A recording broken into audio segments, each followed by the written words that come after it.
Oh, hi there. Tonight, I want to continue the conversation on, a segment of woke. And today I'm going to bring up a subject which is personally awkward for myself, and that would be involuntary celibacy. The inability to score a chick no matter what you do. Does make you feel like you live on a prison planet, actually. Um, and there are all kinds of reasons why somebody might be designated as an involuntary celibate. It might be because they're ugly as fuck and no chick wants to go with them.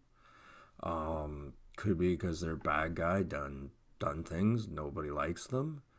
Um, it could be that as little as two different women um, are both interested in you and they both can't stand each other.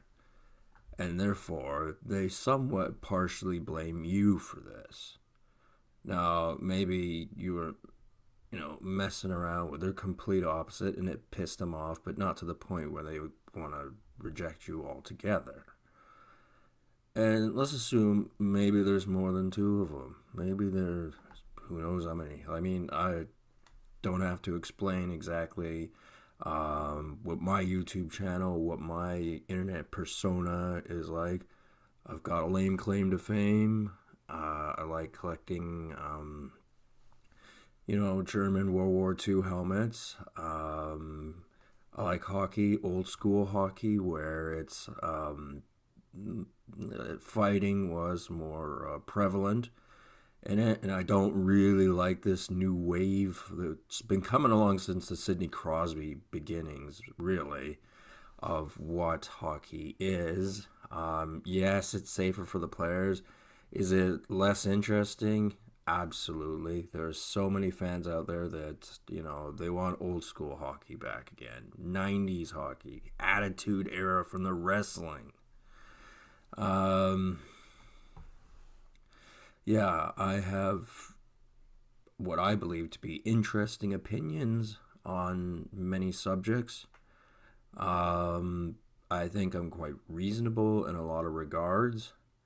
Um, however, you know, it can be to my own detriment.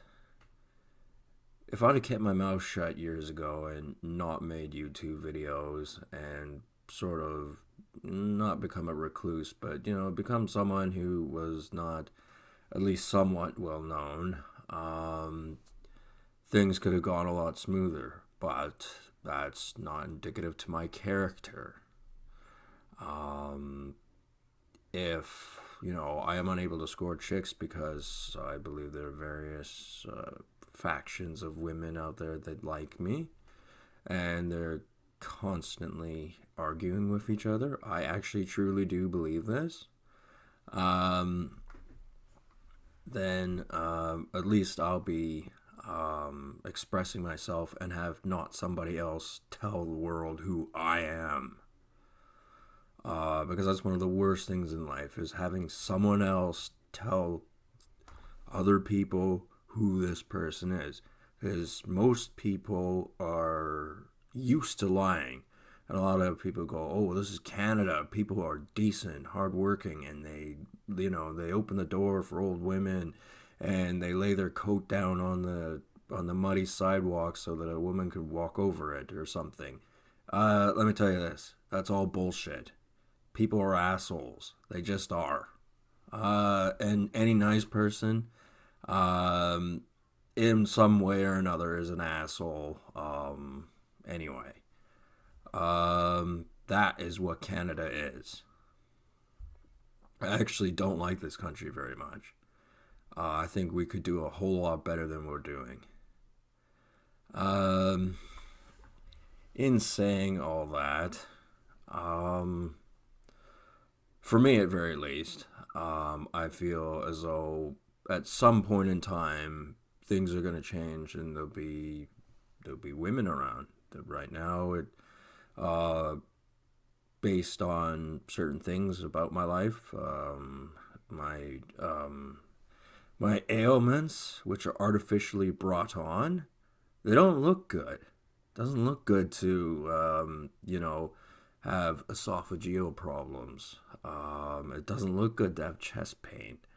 Uh, it this all those sort of things don't look good, and they also prevent me from um, leaving my comfort zone and going out to socialize with people, perhaps in nightclubs or anything like that, because I can't rely on my body cooperating with me. And this is all artificially brought on by medications that I'm forced to take. Not on paper anymore, but in reality, I'm still forced to take them because if I don't, my body seizes up, and that's, not good. And it's unnecessary, too. I know that that's a lie. I don't have to take this medication in that regard. Um, and yeah, there really is an organization, believe it or not, of twisted, bent bureaucrats out there that really don't give a fuck who they fuck over. And right now is not the time of the white man. All those activities I listed that I like, or are my type of thing, those are shunned upon by society because of years of badgering by certain interest groups into downplaying that type of media. I mean, you take wrestling, for example. The Attitude Era, it was all about the storyline. The actual wrestling itself wasn't very good. I didn't find most wrestlers were particularly talented. I mean, there were exceptions like Mankind. I mean, that guy took a beating and he took it well. And, he was an interesting character as Mankind. Didn't feel too much about his other personas, but as Mankind, he was fine. And Stone Cold, The Rock, they were hilarious. Booker T had his moments. I liked Vader. Vader was alright, even though he didn't have that big effect on what at the time was WWF. But the thing is that inspired young people to not really be careful about what they were doing. And they would also imitate the wrestlers they saw, and that led to unnecessary injuries and other bad things. So that's shunned upon by mainstream society. That's why wrestling, for the most part, sucks now. It's only worth watching the women fight because they put a lot of acrobatics in what they do, and it's a different spin on things, but I gotta tell you, the storyline sucks. It's terrible. And the female personas that are out there, they're all kind of, I don't know, they're not very funny like they used to be. I mean, yeah, I mean, I liked Stephanie McMahon, getting older now, but she wasn't in the 90s. She was just blossoming. Ended up going out with Triple H. Don't like that guy. So, well, I guess he's fine, but I don't like him as a wrestler. But as a businessman, he was fine. But as a wrestler, I didn't like him too much. I always preferred it when he lost. Um, and then, of course, I like alcoholic beverages. Mainstream society is heavily discriminatory against alcoholic beverage, and you may go, well, I have a normal social life and I drink responsibly, blah blah blah. But mainstream society as a whole, the masses, has a very negative opinion about alcohol. That's part of the reason why I'm in the predicament I'm in, because they're so desperate to stamp out any desire for me to want to drink alcohol that they'll give me a sore throat for 9+ years and not blink an eye about it. Which I obviously do not like in the slightest. I mean, I just don't feel like being pushed around by these people after what I've been through, which gets me to my main point. when exiting, the involuntary celibate cloud that seems to follow you wherever you go, um, perhaps, especially if you earned it, um, women will start to appear. They'll start to be more open. Now, there are a lot of things to consider when going with women. One, you're not used to it. I'm not talking about those people who haven't been sexually active in weeks or even months. I mean, like, seriously. It's been probably going on 16 years since I've been sexually active. That just makes me fresh meat.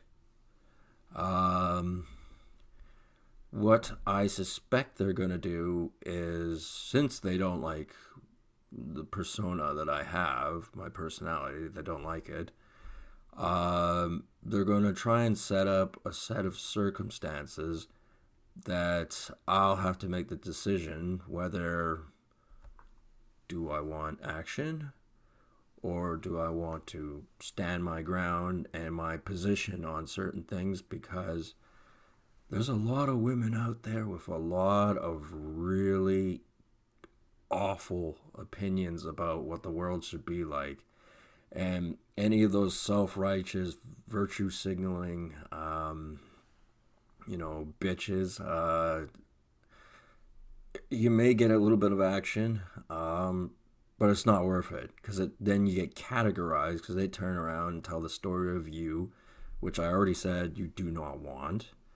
And they will put their spin on it, and their spin will become what people see of you. So the ones that, one of the worst things you can ever say, especially in the first few dates, is someone is engage in the conversation of feminism. Yes, women have rights and things like that, but there's extreme feminism, and any woman who brings up anything like that in the first few days, at least until you get to know them fairly well, even if you're itchy, you haven't had a woman in, it doesn't have to be 16 years, it could be 5 or it could be 2, something like that, whatever. You might have to make the decision to say no. And the problem is, they could be so offended that they turn around, pitch their story of you, and their story becomes fact, because the masses are idiots, for one thing. And for two, they like to believe negative things about people. It gives them to focus their discriminatory actions against said person. So you don't go with a chick, and you haven't been with one in a while, people start questioning your sexual orientation, which is bullshit. If the first chick that comes around has purple hair, nose rings, and talks about feminism and talks about, we must live in a hate-free society and blah, blah, blah, this, that, and the other, and they're not especially good looking, they're like, I don't know, maybe the mistake you realize the next morning, but not always. Let's be honest. Most chicks that dye their hair some kind of strange color aren't very good looking. They're just not at all. And what it is they're trying to look unique because they know they're not that good looking. So that type of chick is out the window. And I'm also particular about what kind of friends a woman has. I'm in my mid-30s. I'm willing to accept they have male friends and all that sort of stuff. That would be normal. But as much as it pains someone to do, you actually have to look at their history and figure out what kind of guys they have been with, where they come from, what they do, their mindset. You should know these things because it will tell you a lot about said chick. And if they're, wants to explore the world and all the different types of guys, fuck off with that chick. I don't want to go with a chick that's, been testing all the different types of men out there. Because that's an immediate infraction on my masculinity. And I go, you know what? I think I'm going to take the gentleman way out and just say, it was nice to meet you. I'm never going to call you again. Again, it sounds like a silly thing because, if you haven't had action in a long time, it seems very detrimental to getting action is when it shows up, you tell it to, you're never going to phone it again. Okay, and on to the next type of woman. A woman who's never had to go without action. Sometimes they're super pretty. Sometimes they just have a big tough brother. That's all, and they're not actually that pretty. And they have never had a problem getting action. They don't go through New Year's Eve without a date. They went to prom. They don't have trouble getting a boyfriend. They don't have trouble having friends with benefits, which means any argument you have with them, they will immediately put on the passive aggressive and try and intimidate you into not arguing with them when they say something you particularly don't like, or else the fear that they're going to leave you and go with one of their friends they got on the side. Had jokes on you, fuck off. I'm not playing those fucking games out the door. 2 steps out the door and that's the kind of bitch I gotta deal with? Not a fucking chance. And yeah, that leads me to another thing. That is what you call personality beauty, which is something that you do have to look for in a woman. Because if they don't have personality beauty, then you're not going to like anything about them. And it's just going to lead to arguments and arguments and arguments. And that's if you hang around that long. And they're all going to be awkward and painful to go through. And also if they're, well, I mean, it's not fair to call a chick that's had a few boyfriends where you have had no girlfriends in a number of years a whore. That's not fair. I mean, that's normal behavior. You can expect that. But when these guys are kind of floating around and the chick can run back to them whenever they want because they're that type of friend, you don't want to go out with that type of chick because inevitably they'll start, the passive aggressiveness where you have to agree to their terms. And, yeah, no, I'm not biting on that one. And that is actually your way of getting what you want. No, do you get action for that chick? No, you don't because you close the door. But maybe a week later, another opportunity comes up and the woman is a bit better behaved. A different woman. Then you win and you don't let them win. They don't have to lose necessarily, but you don't let them win. And then you must try to keep a clear head on exactly what it is. I mean, for me, 16 years is abnormally long a period of time for a guy like me not to score chicks. I mean, they're like, as I may have said in previous videos, I work in the public domain, and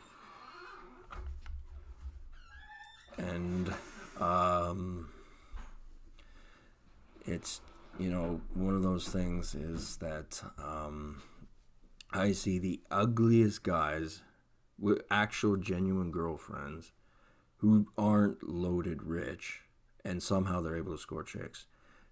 Because one of the things with involuntary celibacy is that they like to say, oh, there aren't that many women and you don't qualify, blah blah blah. That's bullshit. I'm in the public domain as often as I can be, and I can tell you that's a lie. There are plenty of women out there, and the internet, bad place to go looking for logistics on what the women's situation is like in a certain place. You go and you see for yourself. Um,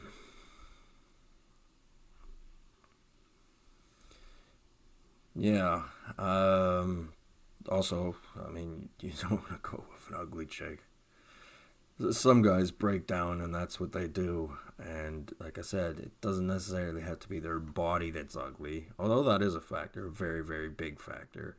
It could also be their personality, their past, and all this sort of stuff. Even as little thing as like where they like to travel. That's something. Like, yeah, you like to go to Thailand? I don't like Thailand. Bangkok hotel, forget that shit. You know, where they kind of set people up and then you're in prison for the rest of your life and then you may get, killed while you're in there. Forget that shit. Indonesia, death threat as soon as you land on the in Indonesian territory. Forget that. Vietnam, Cambodia, fuck off. They're dumps. They're absolutely horrible places. And I don't care if people are entertained by, shiny lights and, cheap women and cheap food and cheap booze. That's not my type of scene. South America? Forget it. I don't want to run around with pygmies. It's Europe, possibly Australia, and that's about actually all I'm interested in. And if you've people go, oh, look at the crystal clear waters around Thailand that you can go swimming in. Yeah, 50 miles down the road, it's Sludgeville. So no, and Indonesia, since it's a major textile factory, um, even if you're on the good side of the supposed good side of Indonesia, odds are you're eating rice from the bad side that's loaded with cadmium and lead and all that kind of stuff. And it's like, fuck off. Don't try and come here and tell me what you do and why it's so great. You want to do those things? It's a free country. Go ahead and do them. Or at least our one is. You can do what you want in those ones and you'll probably get in trouble.